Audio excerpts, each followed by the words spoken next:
what I'm saying?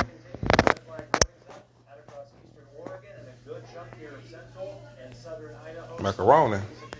I don't tell her I said that, you know what I'm saying? She might knock your ass out. I think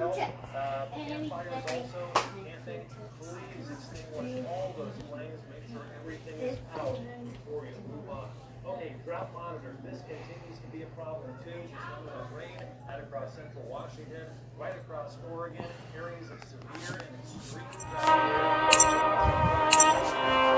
See my headphones? Yeah. Down over the past day or two. We're hoping.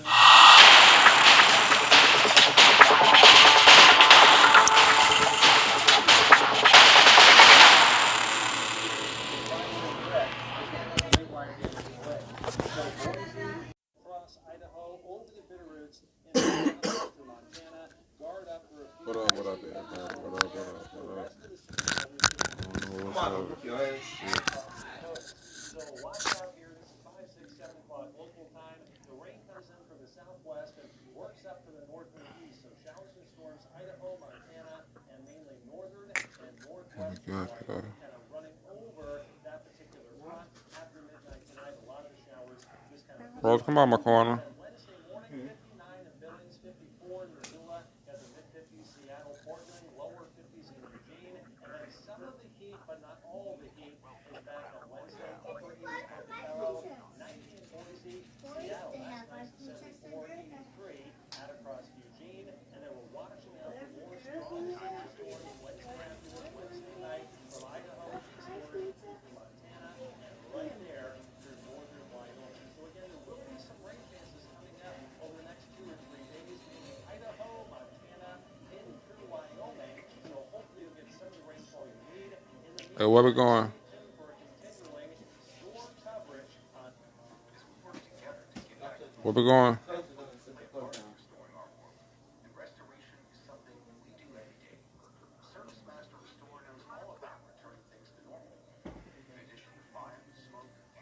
I don't like how this shit finna go, man.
We're at the movies and we need to silence our phone. Who knows where that button is? I don't have silence. Everyone does, right? Okay. It happens to all of us. We buy a new home and we turn into our parents. What I do is help new homeowners overcome this. Was that an adjustable spanner? Good choice, Steve.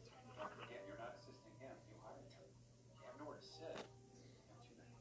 Who else reads books about something reads? My dad. Yeah. Oh, that's it. Progressive can't protect you from becoming your parents, but we can protect your home and auto when you bundle with us. The game. Copperfit, live limitless.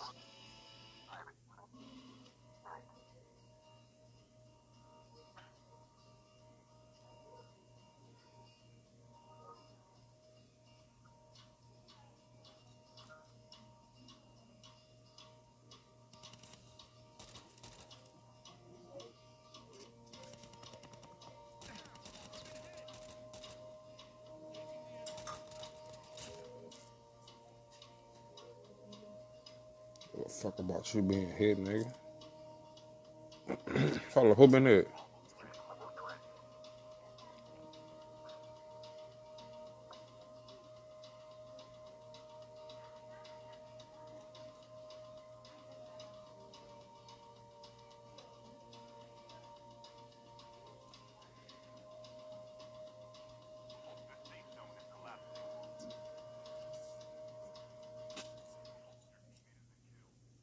man.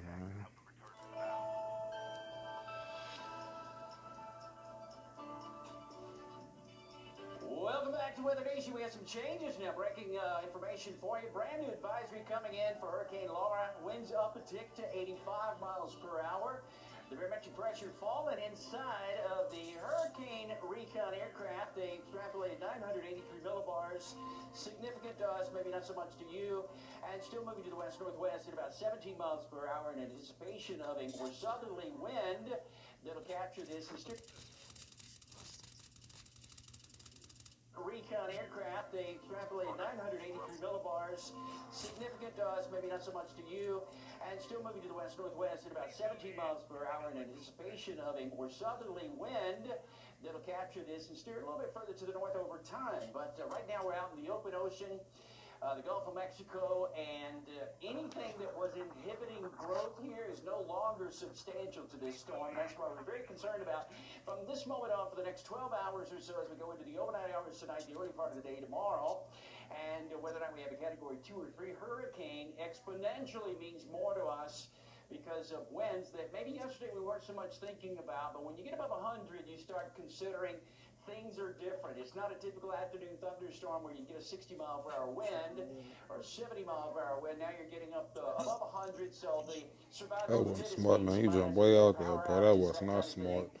and it just makes it a whole lot more dangerous. The one thing I do see satellite imagery at the moment, though, and I want to call this up, this is the last image before dark out into the Gulf that is visible. If you'll take the Viper radar here, look at the storm down there sitting into the Gulf. We got other storms that are associated with what was our Marco there a little bit earlier, and it's still sitting over Alabama and Mississippi and in the state of Georgia too. But right now, the center of the storm sitting into the Gulf of Mexico, and you can see there's some towers now. The depth is what I want you to pay attention to because we do have shadows showing up on the eastern side, and that just shows you these are towers, thunderstorm towers that have formed here, and as soon as they get wrapped back around, it's called the CDO, the Central Dense Overcast. As soon as they wrap around the LLC, the low-level center, you start having a strengthening storm. And I think we're at the beginning stages of that. We got water temperature sitting into the mid-80s at the moment, way above what is prime. And everything that was going against it over the last 24 hours, i.e. Cuba, is way in hindsight now, and nothing ahead of it except for open water for quite some time. Meredith has some more information about our new track. This is the track that will be established again. Some of our modeling has really honed in on one specific spot here, Meredith, and we're not gonna say one spot though. It's gonna be a wide area of concern. Right, and that's why we always like to focus, David, on outside of the cone because that's not showing how big the storm is. This is just showing where the forecast for the center of the eye is. And if we move forward into later tonight into Wednesday, you can see right here, just south of Lake Charles, this is where the current forecast estimates it reaching major hurricane strength. That's where we could get winds up to 150 miles per hour sustained with even the impacts is very Little Rock. We have a risk for isolated tornadoes because that is where the most damage can occur from these storms. You have brief spin-ups. You have the winds moving in the same direction of the storm, which makes them the strongest there, but also the storm surge. We've been talking with Ken Graham, the director at the National Hurricane Center, and this is going to be one of our biggest worries because we are going to see a lot of water pushed very far inland. Let me give you an example. I'm 5'6". If we're talking about storage from 7 to 11 feet, for example, I mean, that's like a 2 meter on top. I mean, that's how large this is going to be. It's going to be over your head, and it's going to inundate everything here along the coast with that push of water that's coming in and how quickly it's rising. And so also the hurricane force winds, you'll notice even as we get out to 48 hours out, this is still going to be hurricane force as I showed you as the storm comes on in. But then we look at the tropical ingredients. So think about baking your favorite dessert. You need everything to come together for it to come out perfect. It's the same thing with tropical systems. You need these ingredients to be just right for the storm to continue to strengthen. So moisture, check, that's going to make it stronger. Wind shear, lower, check. Bigger wind shear will tear storms apart. Water temperature, it's like bath water out there. These storms love it because it allows them to really grow and energize. And then the land interaction, let's get it. as David said, Cuba is long past, and so there is no nothing in its path right now until it makes landfall to add that friction, which could help tear apart that storm as well. So that's what we're going to be looking at with Laura, but giving you an idea over the next 7 days for the extended period, we're going to be seeing scattered showers and thunderstorms for New Orleans. Overnight temperatures will be in the 70s and 80s, so just to give you an idea, this is what we're going to be looking at. But we also want to show you the forecast for Gulfport, Mississippi. Then we'll get a quick check-in on Viper just to show you what's going on. The temperatures are going to stay very consistent, but you've got stormy weather in the forecast. Now, speaking of stormy weather, we've had severe thunderstorms going off, David, across the Northeast. Yeah, we have it in the northeastern United States, particularly here in southern Ohio, West Virginia as well, here around Washington, D.C., over to Dale City. We still have severe thunderstorm warnings, in fact, there across D.C., especially just off to the east and south of I-95. And south of Baltimore, those will be working their way out over the open water here shortly. 60-mile-per-hour winds or greater. We even had penny-sized hail there in Long Island a little bit earlier as well. Now that has all moved south through. Still in the game? Eastward also from Boston, Providence, Meridian to Bridgeport, and New York City. Listen, Weather Nation, this is what we do. We're going to be watching overnight tonight, through the day tomorrow, through the entirety of Hurricane Laura. We'll be back. Summer is here. So forget it. Here are the rules for summer this year. Ladies are preferred. Pants are optional. Backyards, bathtubs, and patios are always open. And snack time is anytime. Recipes are better with Cheetos. Tostito salsa goes with everything. And bedtime? What's a bedtime? Yeah, summer rules. Frito-Lay. Let's summer.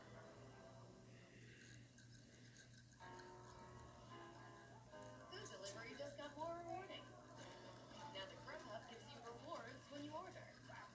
Did you order tacos? Again? Boom, rewarded with a perk like $5 off. Ordering dinner for the family? Voila, rewarded with free delivery and a side of fire. Grubhub gives you rewards for rewarding yourself with food. Nothing says school is back like unboxing a new pair of kicks. We have all the styles and fun your kids have been waiting for. Back to school at Shoe Carnival. Unbox big brands, big savings, big fun. People like us. We need to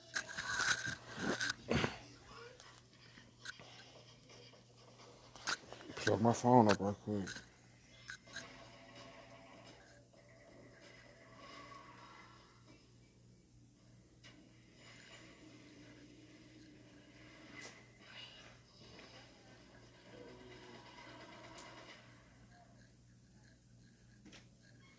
Damn.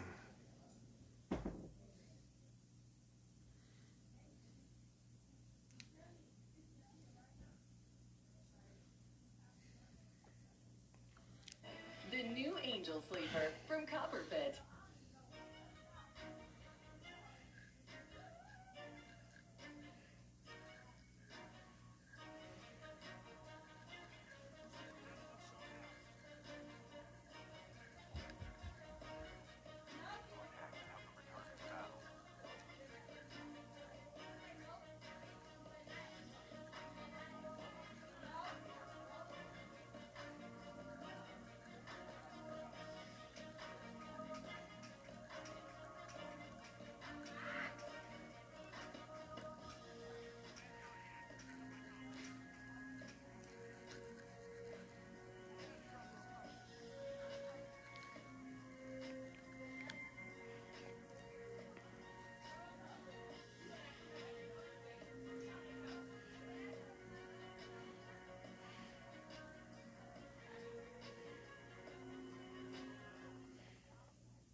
Thanks so much for joining us here on Weather Nation as we continue our coverage of Hurricane Laura. Now, we are going to continue to watch impacts spread out. Although this storm is still in the Gulf of Mexico, we need to make sure we are prepared along the Gulf Coast, and we've got you covered here with all of the latest information. In fact, we'll have a little bit more for you in depth about what's happening across parts of Texas. At the 30 past the hour, but we also will have those details for you coming up at the 0, the 20, and the 40 as we focus on this extremely dangerous storm. But for our region And I do want to point out we have flash flood watches that have been issued. So what a watch means is that there is that potential for flash flooding. So just keep that in mind. And that's going to be anywhere here through Wednesday evening to Friday morning from Texarkana to Shreveport, Lufkin down to Beaumont, and even Alexandria to Lafayette and Monroe, Louisiana. So make sure you have a way to get warnings. And just know we always have them scrolling for you right here at the bottom of your screen. So as we get into your forecast overnight into Wednesday, here you go. There's Lori. You can see as it moves through the Gulf of Mexico. We are going to see temperatures as we're starting off your Wednesday morning in a lot of spots in the 70s and 80s. It's going to be warm and it's going to be muggy, just to give you an idea. But we have a risk of severe weather. Anytime we see a storm coming in toward making a landfall, it's the right front quadrant that we're most concerned about seeing brief spin-ups of tornadoes and damaging winds, or even along the coast, water spouts coming ashore as weak tornadoes. That's why I can't stress enough to make sure you have your preparation plan in case we see a tornado warning issued. We're going to see this continue to approach the later in the day we get on Wednesday. Some of the outermost bands might already start to move in. Now, this is just one model. We're always keeping a track with the National Hurricane Center, and we're going to watch very closely to where this moves in, because that's also going to bring extremely dangerous storm surge. And if you have more questions about this, you can count on us to have those updates for you during our nows and also during our central regional forecast. Wednesday, woo, it's going to be warm and humid, and unfortunately, we're going to see that risk of severe weather again for Little Rock to Jackson to New Orleans. So in some of the same areas on Thursday, but the feels like temperature on Wednesday, look at this. It is going to be dangerous heat across our region. You want to limit your time outdoors during those peak heating hours. And then as we get into Thursday morning, we watch this move inland, but you're still going to see those impacts and pretty far inland. Look how large this storm is. We have what's left of that storm system on Friday, and we will still be tracking this for you here on Weather Nation. But look at all that moisture that gets pulled in from the Gulf of Mexico. That's going to be a concern. We close out the work week with temperatures in the 80s and 90s. And the heat index, or the feels like temperature, you'll notice still going to be on the higher end of things. But stay with us. We will have more details for you. Let's head over now to get a look on the Northeast with meteorologist Matt Monroe. All right, thank you very much. Yeah, here in the Northeast, it's going to stay pretty active over the next number of days. In fact, topping our headlines, numerous fronts are going to keep rain chances and thunderstorms back in the forecast. Some of those thunderstorms could be severe, not only with high winds, but also potentially with some hail too. And then cooler temperatures coming in behind that front for some spots, but not all of the regions. There's a lot to talk about here. Let's take you through it, starting with this pretty potent cold front, which is coming down out across New York State today in through tonight. There's a lot of instability that's going to be building in along the front, and that front is working into an area with a lot of moisture. A lot of the moisture from the Gulf of Mexico is actually streaming all the way up into the Northeast. That front taps into it. Showers, storms, and severe weather, all ingredients for the forecast today. So the rest of today through tonight, we're looking for showers and storms, and possibly severe storms with either high winds and or damaging hail. Anywhere from eastern Maine, Bangor, down I-95 through Boston, out across Rhode Island, in through Connecticut, What the fuck I'm talking about? Philadelphia, and all the way back into parts of Ohio, West Virginia, and a good chunk of Pennsylvania too. So let's take you through it here. This is the front that we're watching. Now back behind it, it's not going to be quite as hot, and then from the front southward, that's going to be the best opportunity for showers and storms the rest of today and tonight. Potentially some very heavy rain coming in out across West Virginia overnight into the wee hours of tomorrow morning. Now Wednesday morning lows, look at Burlington all the way down to 50. Some of that cool air that I was talking about that kind of slips in back behind that front. Bangor at 54, that's nice and cool. Boston at 60, and then we start picking up the mid to upper 60s. New York, Philly, down through DC, Pittsburgh at about 62, and then here come the Wednesday highs. North of that front, noticeably cooler. 75 in Boston, 69 in Burlington, Bangor, 76 out across Buffalo. You get to the south of that front, and things are going to heat up. DC close to 90, 91 in Roanoke, upper 80s out across Pittsburgh, and then back out to the west, 96 Chicago and 93, really hot out across Indianapolis. Wednesday, severe weather threats, western New York State, the western two-thirds of Pennsylvania, down Baltimore, northern